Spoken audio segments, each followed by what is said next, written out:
اقصی تیسرے حرم تیسرے قبلے کی حفاظت میں لگے ہوئے، ہزاروں نہیں لاکھ 2 لاکھ سے بھی اوپر نوجوان شہید ہو چکے ہیں۔ کوئی دن خالی نہیں گزرتا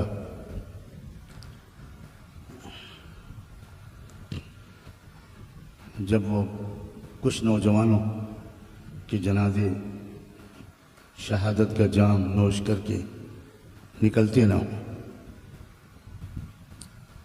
لیکن سلام ہو ان پر،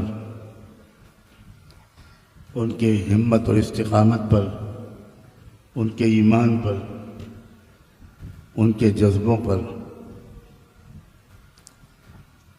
کہ انہوں نے طے کر رکھا ہے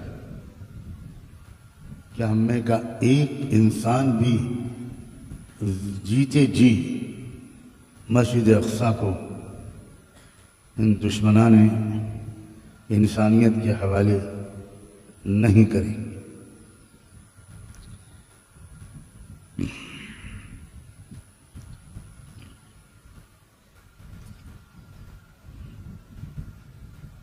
ان حضرات کی صحبت، ان سے گفتگو اور ملاقاتوں کے نتیجے میں ان کی برکت سے یہ ارادہ لے کر واپسی ہوئی ہے کہ اپنی بساط بھر اس بات کی کوشش کرنی ہے کہ ہمارا جو رشتہ مسلمانان ہند کا جو رشتہ ٹوٹ گیا ہے بیت المقدس سے، اس رشتے کو جوڑنے کی ہر ممکن کوشش کریں۔ اس میں آپ کا تعاون، آپ کی دلچسپی، آپ کی فکر مندی اور آپ کی سنجیدگی درکار ہے۔ خاص طور پر میں یہاں کے مختلف اداروں میں پڑھنے والے اپنے عزیز طلباء سے کہہ رہا ہوں، اور یہاں خدمت کرنے والے ہمارے ساتھی علماء کرام، اساتذہ اور رفقا، ان سے میں یہ بات خاص طور پر کہہ رہا ہوں۔ باقی آپ سب بھی اللہ کرے اپنے آپ کو اس کا مخاطب سمجھیں۔ واقعی ہم سے بڑا قصور ہوا ہے۔ رحمت دو عالم سیدنا محمد الرسول اللہ صلی اللہ علیہ وآلہ وسلم نے تو یہاں تک فرمایا تھا کہ ہر ایمان والے کو مسجد اقصی حاضر ہونا چاہیے۔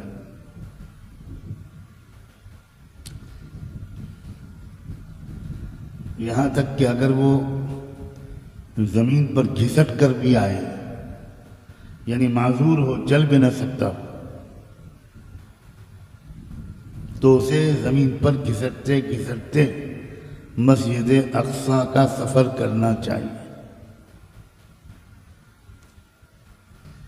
اور اس کے بعد آپ نے فرمایا کہ اگر کوئی نہ پہنچ سکے تو کم سے کم اتنا تو ہر ایک کو کرنا ہی چاہیے کہ مسجد اقصی میں جو چراغ جلتے ہیں، ان چراغوں کے لیے کم سے کم تیل تو بھیجتا رہے۔ یہ بہت غیر معمولی بات ہے۔ یہ بات آپ نے بیت اللہ کے بارے میں نہیں کہی، یہ بات آپ نے مسجد نبوی کے بارے میں بھی نہیں کہی، لیکن یہ بات آپ نے مسجد اقصی کے بارے میں فرمائی۔ اللہ تعالیٰ اس کی ہم کو ہمت دے اور آسان کرے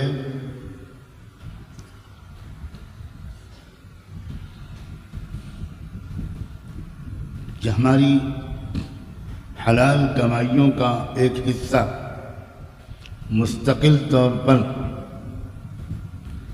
مسجد اقصی کی خدمت و حفاظت کے کام آئے۔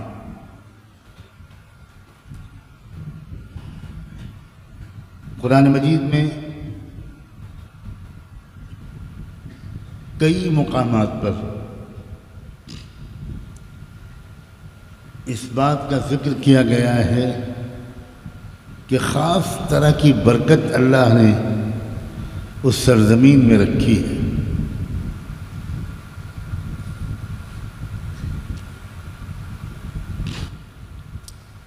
اس سرزمین کو ارض مقدسہ کا لفظ بولا ہے، کا نام دیا ہے قرآن مجید نے۔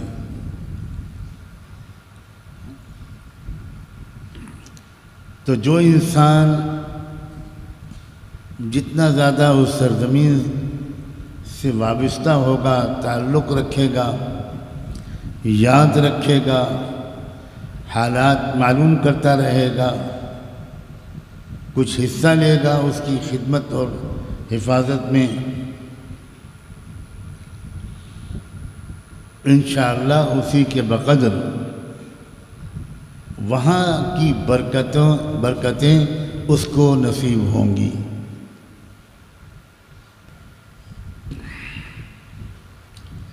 اور جب حق اور باطل کے درمیان فیصلہ کن مقابلے کا وقت آتا ہے اور حق کے اور انصاف کے غلبے کا وقت قریب ہوتا ہے، تو اس وقت اللہ تعالیٰ انتخاب کرتے ہیں، چھانٹتے ہیں اپنے ان بندوں اور بندیوں کو جو حق کی حمایت میں کھڑے ہوں گے،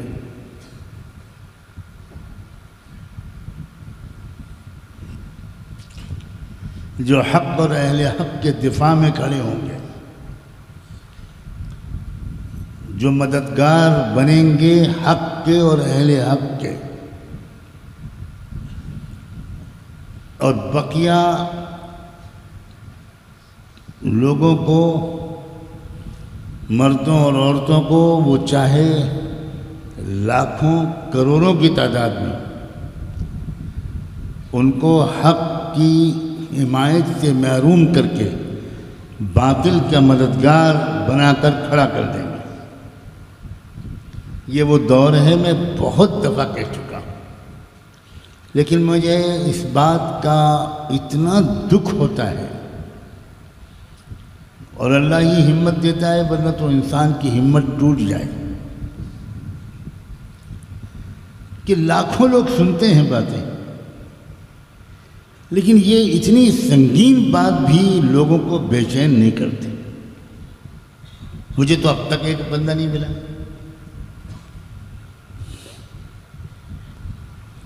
یہ بات کہ پتہ نہیں میں حق کے لشکر میں کھڑا ہوں گا یا دجال کا ساتھی بنوں گا،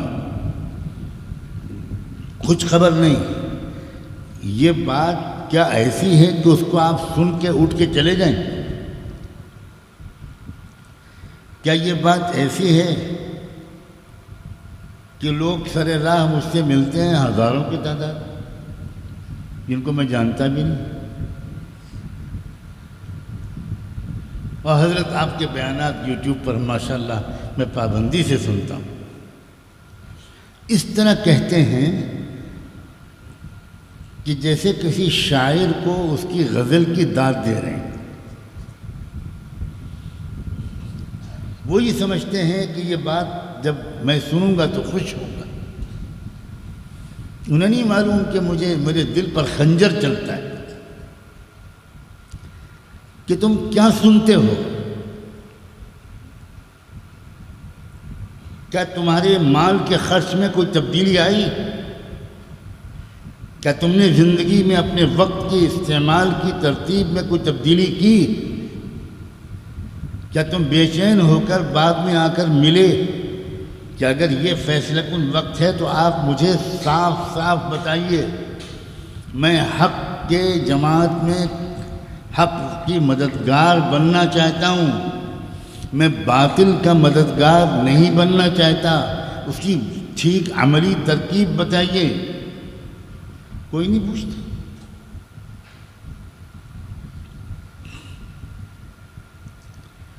مجھے حیرت ہے کہ کیا ہو گیا ہے لوگوں کو،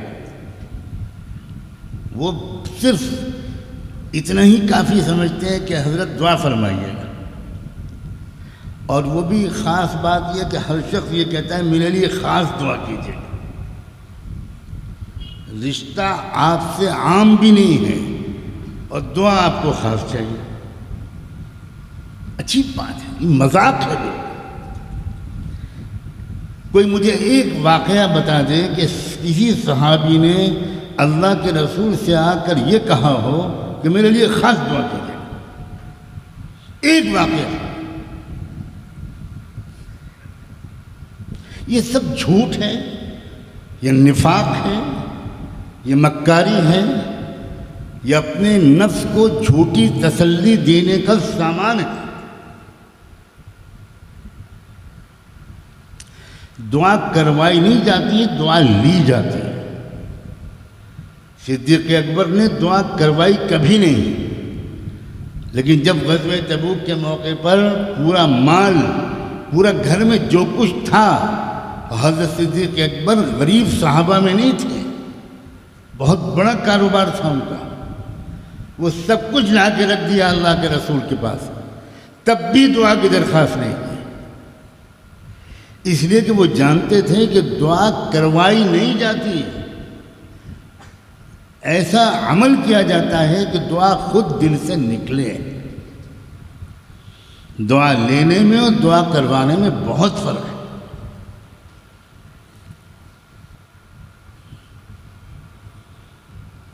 میں اس لیے یہ باتیں صاف صاف کہنے کی کوشش کرتا ہوں کہ شاید اب بھی کسی کی سمجھ میں آ جائے۔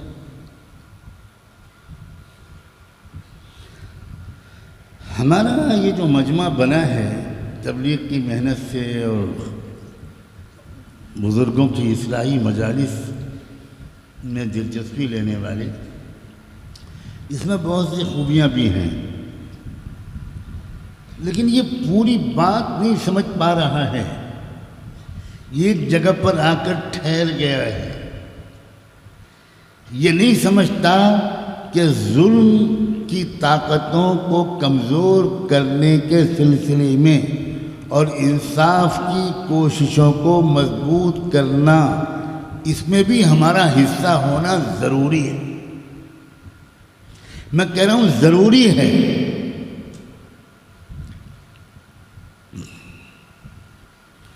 اور یہ بالکل ذہن میں رکھیں، یہ بات مزید اللہ کرے آج یہ واضح ہو جائے اور اس کی یاد دہانی ہو جائے ان لوگوں کے لیے جو اس کو پہلے بھی پڑھ چکے ہیں، سن چکے ہیں، جان چکے ہیں، کہ امت مسلمہ سے اللہ راضی ہے یا ناراض۔ اور جب امت مسلمہ سے اللہ راضی ہو جاتا ہے، جب بیت المقدس امت مسلمہ کے حوالے ہو جاتا ہے۔ یہ ہزاروں صفحات کا نچوڑ ہے۔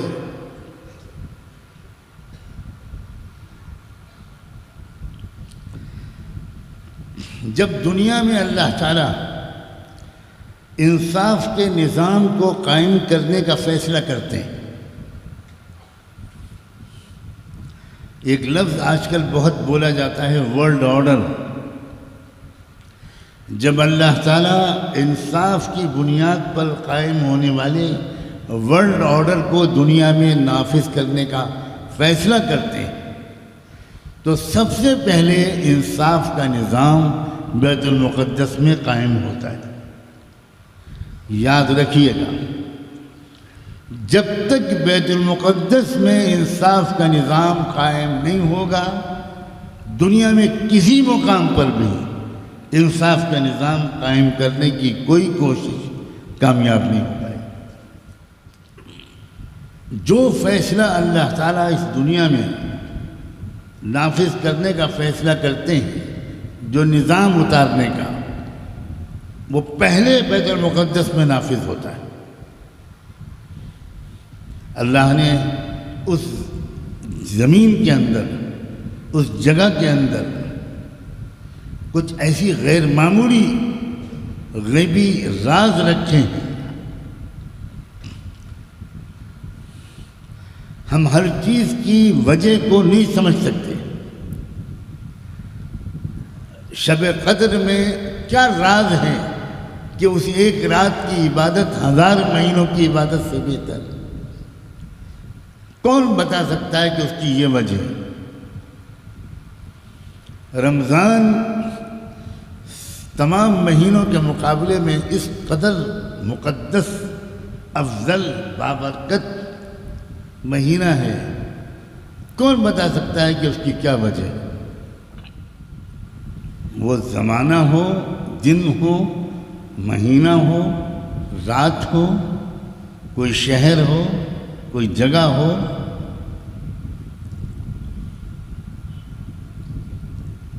جس کو چاہے اللہ کسی خاص خصوصیت سے نواز دے۔